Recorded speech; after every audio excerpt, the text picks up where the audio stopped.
Hello friends, idli upma எப்படி என்னோடய ஸ்டைலில் பண்ணுறது அப்படின்னு சொல்லி பார்க்கலாம் வாங்க. இட்லி சுட சுட சுட்டு ஆற வச்சு செய்யுங்க, சூப்பராக இருக்கும். இல்லைனாலும் நைட்டு செஞ்சது மீதமானா கூட நம்ம இட்லி உப்புமா செஞ்சுக்கலாம். இப்போ நான் ஒரு 5 இட்லி போல் எடுத்துருக்கேங்க. இட்லி ஆற வச்சுட்டு லைட்டாக வார்ம் வாட்டரை மேலே தெளித்து விட்டுருங்க. நம்மளுக்கு உதிர்க்கும் போது நல்லா சாஃப்டாக கிடைக்கும். இந்த மாதிரி தண்ணி தெளித்து விட்டு ஒரு 5 மினிட்ஸ் அப்படியே வச்சுருங்க. அதுக்கப்புறம் உதிர்த்திக்கலாம். இப்போ அது தாளிக்கிறதுக்கு ஒரு பேனில் எண்ணெய் ஒரு 4 டேபிள் ஸ்பூன் போல் விட்டுக்கலாங்க.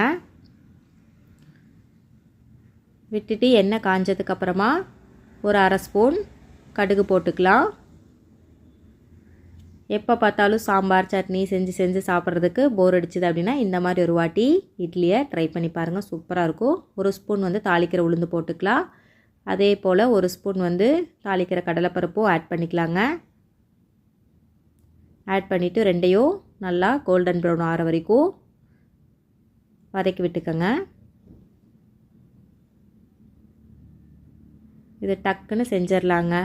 சட்னி சாம்பார்லாம் செஞ்சு சாப்பிட்றனா கூட லேட் ஆகும். இட்லி வெந்துருந்துச்சு இல்லை மிச்சமாயிருந்துச்சுன்னா கூட இந்த மாதிரி செஞ்சு குயிக்காக சாப்பிட்றலாம். பிரேக்ஃபாஸ்ட்டுக்கும் நல்லாயிருக்கும், டின்னருக்கும் நல்லாயிருக்கும். இப்போ ஒரு பிளேட் நிறையா பெரிய வெங்காயம் போட்டுக்கலாம். சின்ன வெங்காயம் போட்டு செஞ்சால் இன்னுமே சூப்பராக இருக்கும். இப்போ பெரிய வெங்காயம் போட்டாச்சு. வெங்காயம் கொஞ்சம் அதிகமாக சேர்க்கணும், அப்போ தான் நல்லாயிருக்கும்.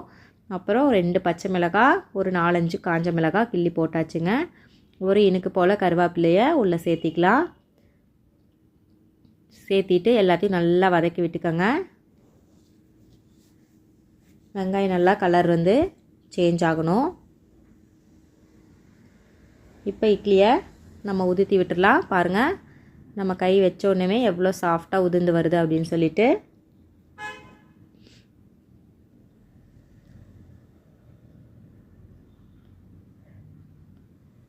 நல்லா எல்லா இட்லியுமே உதிர்த்தி விட்டுக்கலாம்.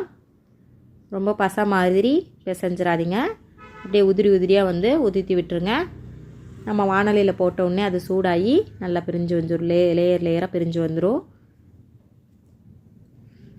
வெங்காயம் இந்த மாதிரி பொன்னிறமாக வதங்கிருச்சு. அதுக்கப்புறம் இதில் ஒரு தக்காளியை சேர்த்திக்கலாங்க. தக்காளி சேர்த்தி செய்யலாம், இல்லை வெறுமனே உப்பு மட்டும் போட்டும் செய்யலாம், லெமன் விட்டும் செய்யலாங்க. நீங்கள் தக்காளி போட்டு செஞ்சு பாருங்கள், சூப்பராக இருக்கும் சாப்பிட்றதுக்கு. தக்காளி வதங்கிறதுக்காக கொஞ்சமாக தூள் உப்பு சேர்த்திக்கலாம். கல் உப்பு சேர்த்திடாதீங்க, கரையாது. கொஞ்சமாக கலருக்காக மஞ்சள் தூள் சேர்த்திக்கலாங்க. தக்காளி நல்லா மசியணும், அந்தளவுக்கு நல்லா வதக்கிக்கங்க, இல்லைன்னா பச்சை ஸ்மெல் அடிக்கிற மாதிரி இருக்கும். வெங்காயம் தக்காளி நல்லா வதங்கி வந்துருச்சு. இந்த ஸ்டேஜில் நம்ம உதிர்த்தி வச்சுருந்த இட்லியை உள்ளே சேர்த்திக்கலாங்க.